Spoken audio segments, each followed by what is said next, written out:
Hello guys, कैसे हैं आप लोग? आई होप आप लोग बहुत ही अच्छे होंगे। तो कल किसी रीज़न से वीडियो नहीं आ पाया था, तो आज मैं सोचा कि आपको जल्द से जल्द वीडियो प्रोवाइड कर दें।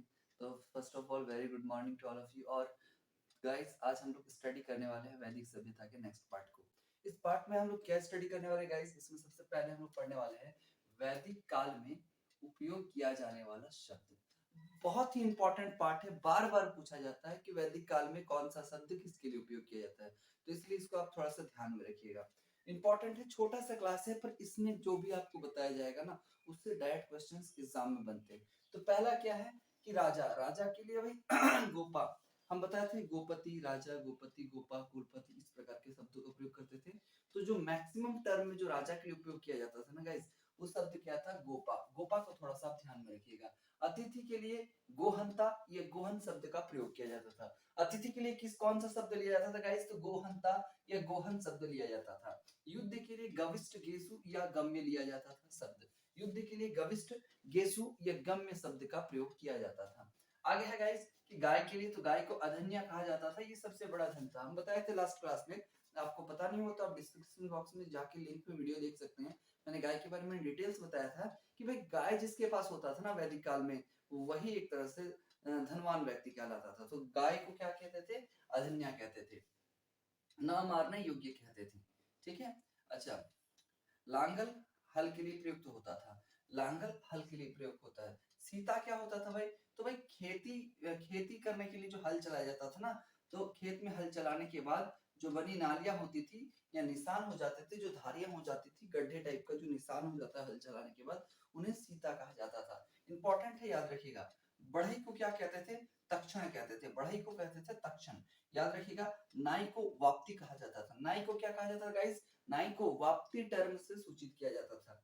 मरुस्थल को धन्व कहते थे, अनाज को धन्य कहते थे। ये थोड़ा कंफ्यूजिंग वर्ड हो सकता है, इसको थोड़ा सा और एक बार रिपीट कर लेते हैं। चलिए, मरुस्थल को धन्व और अनाज को धन्य कहते थे। उर्वरा क्या था गाइस? उर्वरा जुते हुए खेत को उर्वरा कहते थे। और खिल्य क्या था? तो खिल्य भाई चारागाह को कहा जाता था। इंपॉर्टेंट है, आप याद रखिएगा। अगर कहें कि बेकनाट, तो बेकनाट कहा जाता था सूदखोर को, और वाज्रपति कहा जाता था चारागाह प्रमुख को। वेकनाट किसे कहते थे गाइस? तो सूदखोर को वेकनाट कहा जाता था, और वाज्रपति कहा जाता था, चारागाह होता था उसके प्रमुख को वाज्रपति कहा जाता था। इंपॉर्टेंट है। कुलप किसे कहा जाता था? तो परिवार का प्रधान क्या कहलाता था गाइस? कुलप कहलाता था। परिवार का जो प्रधान होता था ना, उसे कुलप कहते थे। आगे देखिए गाइस, यहाँ पे कि याद रखिएगा, स्पष्ट, स्पष्ट क्या होता था?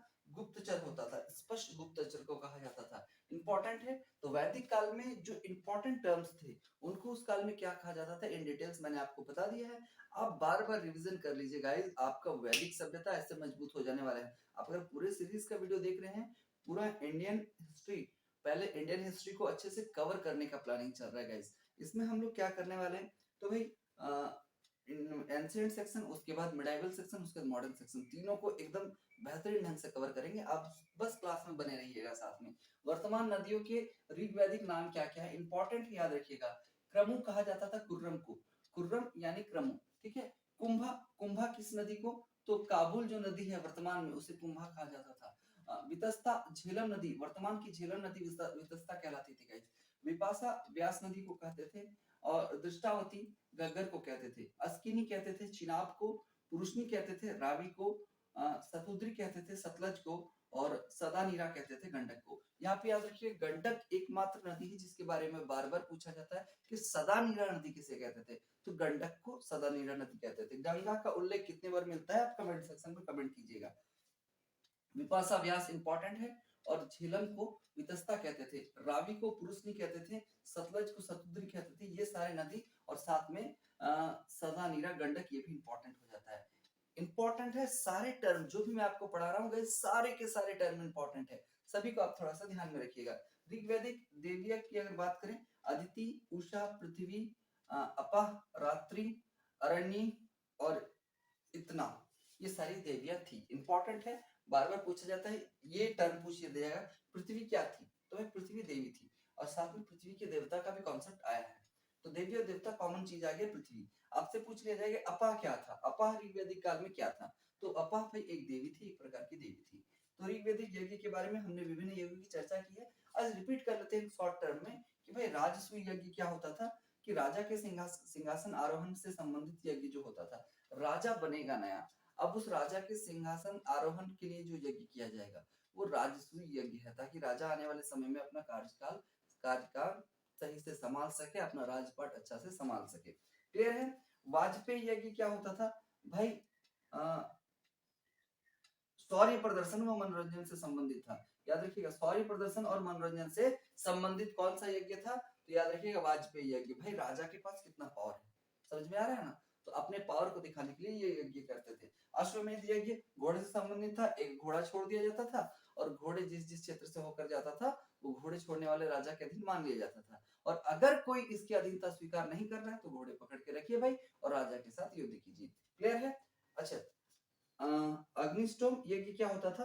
तो देवताओं को प्रसन्न करने के लिए पशु की बलि दी जाती थी। इसमें देवताओं को खुश करने के लिए जो है भाई पशु की बलि दी जाती थी, तो ये यज्ञ क्या कहलाता था? अग्निष्टोम यज्ञ कहलाता है। इंपॉर्टेंट है, याद रखिएगा। अब हम लोग उत्तर वैदिक काल की ओर स्विच कर रहे हैं और कमिंग डे से इसका डिटेल्स वीडियो आपको मिलने वाला है। तो उत्तर वैदिक काल में पहला याद रखिएगा कि काल जो है उसका 1000 ईस्वी से पूर्व से लेकर 600 ईस्वी पूर्व तक का है। क्षेत्रगत राज्यों का उदय हुआ, छोटे छोटे से बड़े बड़े राज्यों में परिवर्तन होना शुरू हो गया, क्षेत्रवार राज्यों का उदय होना शुरू हो गया। लौह युग की शुरुआत हुई थी भाई। अभी तक ऋग्वैदिक काल तक लौह युग का कोई अस्तित्व नहीं था, पर जैसे ही आपका उत्तर वैदिक काल स्टार्ट होता है लौह युग का सारा कॉन्सेप्ट क्लियर होना शुरू हो जाता है। इसे आप ध्यान में रखिएगा गाइस। गंगा यमुना दोआब क्षेत्र का, यानी कि गंगा यमुना और उसके बीच का क्षेत्र दोआब क्षेत्र का उदय होता है। उसी क्षेत्र में कहीं ना कहीं बड़े बड़े जनपद महाजनपद का उदय होने लगता है। जैसा कि आपको पता होगा कि मगध भी एक द्वाब क्षेत्र में ही पड़ता था। किस द्वाब क्षेत्र में पड़ता था? कमेंट सेक्शन में कमेंट करके बताइएगा। अथर्ववेद में लोहा को आयस या कृष्ण कहा गया है। बिल्कुल, अथर्ववेद में लोहे को आयस या कृष्ण कहा गया है। अथर्ववेद का पूर्णतः विकास से इस काल का यानी उत्तर वैदिक काल का भी घनिष्ठ संबंध है। आगे देखिए, इसका लास्ट पॉइंट है कि इस काल में वर्ण व्यवस्था का उदय हुआ था। भाई अब तो जन्म पे आधारित नहीं थी, कर्म पे आधारित व्यवस्था चलती थी, अब वर्ण व्यवस्था जन्म पे आधारित हो गई। यानी ब्राह्मण क्षत्रिय वैश्य शूद्र 4 वर्णों का उदय होता है और धीरे धीरे आगे जाकर कहीं ना कहीं ये 4 वर्ण अब फैमिली पैटर्न में ब्राह्मण के पुत्र ब्राह्मण, क्षत्रिय के पुत्र क्षत्रिय, वैश्य शूद्र शूद्र, इस प्रकार से चलता रहता है। तो गाइस इन शॉर्ट मैंने आपको आज बता दिया कि भाई वैदिक सभ्यता में ऋग्वैदिक काल को आज हम लोग कंप्लीट कर लिए हैं। ऋग्वैदिक काल से रिलेटेड कोई भी क्वेश्चंस आपके मन में अराइज होता है, आप वीडियो को देखिए, 5 से 6 वीडियो है, आपका ऋग्वैदिक काल का एक भी प्रश्न छूटने वाला है नहीं। आज हम लोग इन ब्रीफ इंट्रोडक्शन हमने उत्तर वैदिक काल का ले लिया है। कमिंग क्लासेस से आपको उत्तर वैदिक काल पढ़ाया जाने वाला है। हर एक टर्म आपका क्लियर हो जाएगा। बने रहिए हमारे चैनल के साथ। चैनल को सब्सक्राइब नहीं किया तो सब्सक्राइब कर लीजिएगा और साथ में शेयर करना मत भूलिएगा। Thank you guys.